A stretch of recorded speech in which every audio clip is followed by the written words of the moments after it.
대통령과 정부는 국민의 안전을 최우선으로 고려하여 사드를 배치하겠다고 주장하고 있습니다.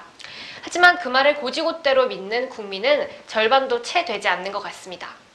지금 오히려 사드 배치가 국민의 안전을 위협하고 국민들 사이에 극한 논쟁과 갈등만 부추기고 있는 상황입니다. 국민들과 사전에 어떠한 논의도 하지 않고 일방적으로 사드를 배치하겠다고 결정한 대통령은 대안이 없으면 입을 다물라며 윽박만 지르고 있죠. 오늘 사드가 왜 정답이 아닌지 하나씩 따져보도록 합시다.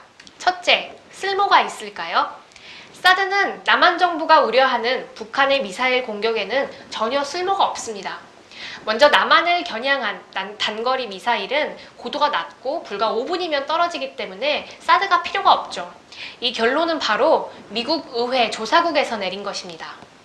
그렇다면 노동이나 무수단 같은 중장거리 미사일은 방어할 수 있을까요? 사거리가 1300km가 넘는 중장거리 미사일은 남한을 목표로 하는 무기가 아닙니다. 북한이 이 미사일을 굳이 한반도를 타겟으로 하겠다면 고각도로 쏘아서 올려야 되는 건데 군사분계선 인근에 촘촘히 배치된 방사포를 놔두고 북한이 굳이 그래야 할 필요는 없죠. 무엇보다 미국에서조차 사드의 군사적 효용성에 의문이 제기되고 있습니다. 미 국방부 무기성능시험평가국 국장이 의회에서 사드에 문제가 있음을 인정했고 결함도 있다는 보고서를 내놨습니다. 반면 제작사인 로키드 마틴은 자체 실험한 시뮬레이션을 통해 사드가 성공적이라고 발표했죠.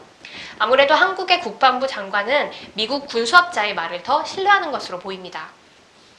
둘째, 평화를 지킬 수 있을까요? 정부가 북한의 미사일 방어용이라는 허황된 꿈을 꾸고 있는 동안 미국은 사드를 통해 미사일 요격보다는 중국 및 러시아 극동 지역의 레이더 탐지에 더 관심을 갖고 있는 것으로 보입니다. 사드의 X밴드 레이더의 탐지 거리는 한 2000km에 달하는데 이를 통해 중국과 러시아의 군사적 활동의 상당 부분이 미국의 감시하에 들어가게 되는 거죠. 중국과 러시아가 한국 내 사드 배치 결정에 강력히 반대하며 강도 높은 군사 경쟁과 보복을 경고하고 있습니다. 오히려 사드 때문에 지역의 평화와 안보가 깨지고 있는 것이죠. 중국과 러시아의 미사일이 성주에 사드를 겨냥할 가능성이 점쳐지고 있으며 이미 중국 내에 반한 분위기가 조성되고 민간 교류에는 빨간불이 들어오고 있습니다. 셋째, 민주적으로 결정되었을까요?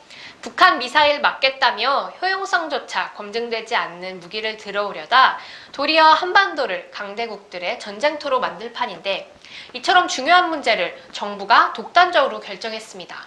게다가 자꾸 말을 바꾸고 거짓말을 일삼고 국민을 협박하는 등 고압적인 자세로 무조건 정부의 말을 따르라고 얘기하고 있죠.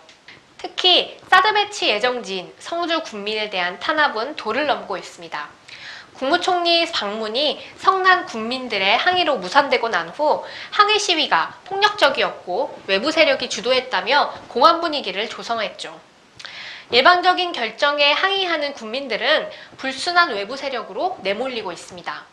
15년 이상 성주에서 살아온 우리 녹색당원분도 공안몰이의 희생양이 되고 있죠.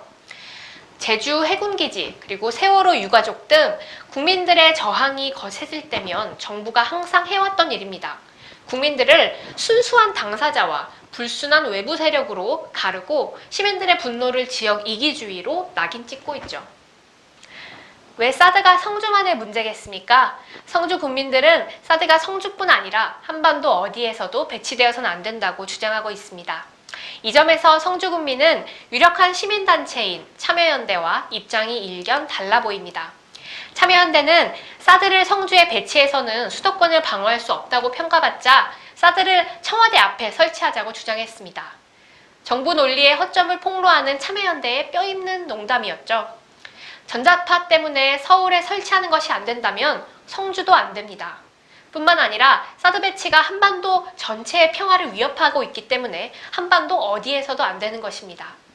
한반도 평화운동의 최전선에 선 성주 군민을 정부가 탄압하고 있습니다. 박근혜 대통령은 사드 말고 대안이 있으면 알려달라고 했습니다. 대안은 있죠. 이야기해 줄 테니 잘 귀담아 듣길 바랍니다. 우리가 보기에 애초에 질문이 잘못되었습니다. 사드는 오답입니다. 따라서 대안은 오답을 지우는 것이죠. 사드 철회는 이제 시작입니다. 미국의 동북아 전략의 꼭두각시 노릇, 그리고 미 군수업자 록히드 마틴의 글로벌 호갱 노릇을 이제 멈춰야 합니다. 군사적 긴장을 늦추고 동북아 평화 체제를 유지하는 길이 바로 우리 국민의 생명과 안전을 보장하는 길입니다.